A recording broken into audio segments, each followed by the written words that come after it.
ভাইরা আমার, আল্লাহর পয়গম্বর ঈসা আলাইহিস সালাতু ওয়াস সালাম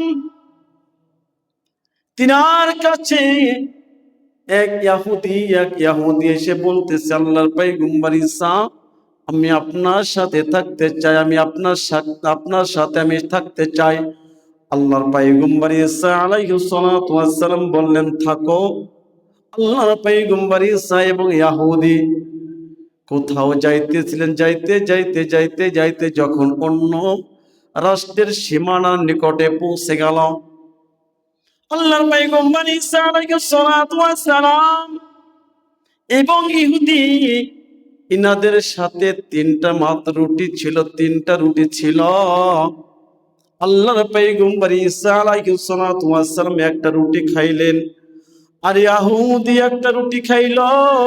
আল্লাহর পয়গম্বর ইহুদিকে ওখানে রেখে একটু কোথাও চলে গেলেন। আল্লাহর পয়গম্বর ঈসা আলাইহিস সালাতু ওয়াস সালাম ফিরে আসলেন, ইহুদিকে জিজ্ঞাসা করলো, তৃতীয় নাম্বার রুটিটা কোথায়?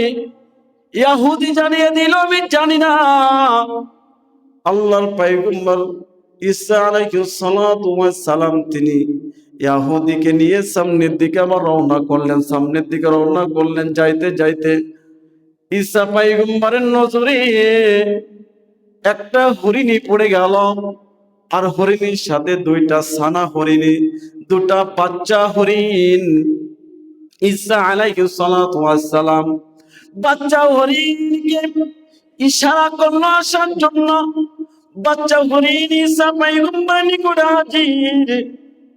আল্লাহর পয়গম্বর ঈসা আলাইহিস সালাতু ওয়াস সালাম ওই হরিণটাকে জবাই করলো, আর জবাই করার পরে হরিণটা ভুনা হয়ে গেল। আল্লাহর পয়গম্বর আর ইহুদি হরিণের গোশতগুলো খাইলো। খাওয়ার পর যখন হাড্ডিগুলো পাশে রেখে দেয়, পাশে রাখার সঙ্গে সঙ্গে আল্লাহর হুকুমে আবার হরিণ হয়ে চলে যায়। আল্লাহর পয়গম্বর ঈসা আলাইহিস সালাতু ওয়াস সালাম ডাকতে বলে, ইহুদি,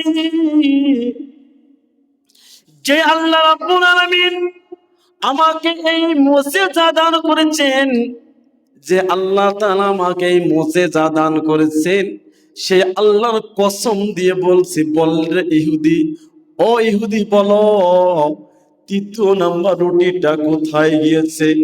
ইহুদি না স্বীকার করলো, জানি না।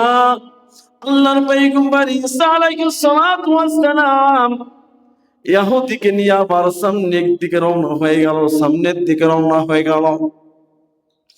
যাইতে যাইতে যাইতে যাইতে দেখে বড় একটা নদী। আল্লাহর পয়গম্বর ঈসা আলাইহিস সালাতু ওয়াস সালাম ইহুদির হাত ধরলেন, আর নদীর উপর দিয়ে ঈসা নবী ইহুদিকে নিয়ে চলে গেল। নদী পার হয়ে গেল।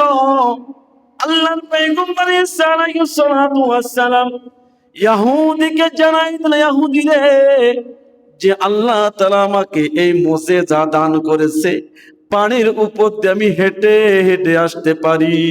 ওই আল্লাহর কসম দিয়ে বলছি, বল ইহুদি, তৃতীয় নাম্বার রুটিটা কই? এবার ওনা স্বীকার করলো, আমি জানি না। আল্লাহর পয়গম্বর ঈসা আলাইহিস সালাতু ওয়াস সালাম আবার ইহুদিকে নিয়ে সামনের দিকে যাইতেছিল। আমার ভাইরা আমার, যাইতে যাইতে মরু অঞ্চলের দিকে পৌঁছে গেছে।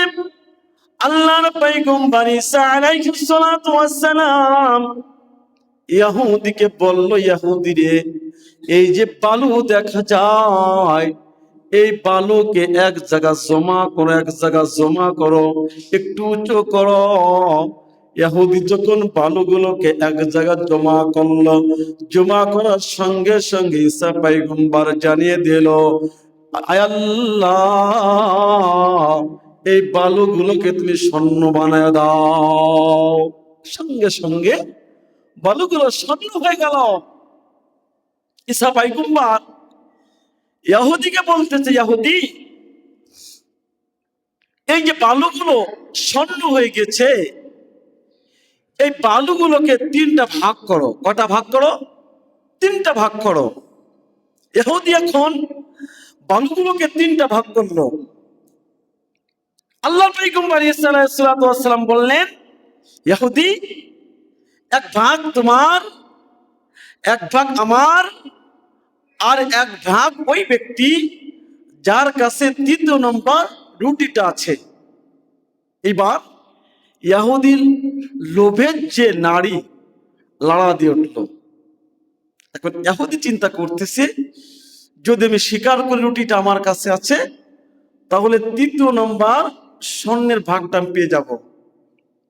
ঈসা পয়গম্বর জানিয়ে দিয়েছে, তৃতীয় নম্বর স্বর্ণের ভাগ ওই ব্যক্তির যার কাছে তৃতীয় নম্বর রুটিটা আছে। এবার ইহুদি জানিয়ে দিল, আল্লাহর পয়গম্বর, তৃতীয় নম্বর রুটিটা আমার কাছে। এখন আল্লাহর পয়গম্বর ঈসা আলাইহিস সালাতু ওয়াস সালাম তিনি ইহুদিকে রেখে 3 নম্বর 1 2 3 তেনো ভাগ স্বর্ণ রেখে আল্লাহর পয়গম্বর চলে গেলেন। এখন ইহুদি বেচারা সে দাঁড়ায় দাঁড়ায় ভাবতেছে যে 3 ভাগ স্বর্ণ আমার হয়ে গেছে। এই ভাবতে ভাবতে এর ভিতরে আরো 2 জন লোক ওখানে হাজির হয়ে গেছে। অচেনা 2 জন ব্যক্তি, তারা হাজির হয়ে গেছে ওখানে। এখন তাদের চিন্তা ইহুদিকে শেষ করে দিবে আর তারা স্বর্ণ নিয়ে নিবে। এখন ইহুদি বলতেছে, তোমরা আমাকে মেরো না, আমি খুবই ক্ষুধার্ত, একটু অপেক্ষা করো, আমি কিছু খাবার নিয়ে আসি, আমরা 3 জন খাবার খাবো, তারপরে 3 জন 3 ভাগ স্বর্ণ নিয়ে নেব। ইহুদি কি করলো? ইহুদি খাবার আনার জন্য চলে গেছে।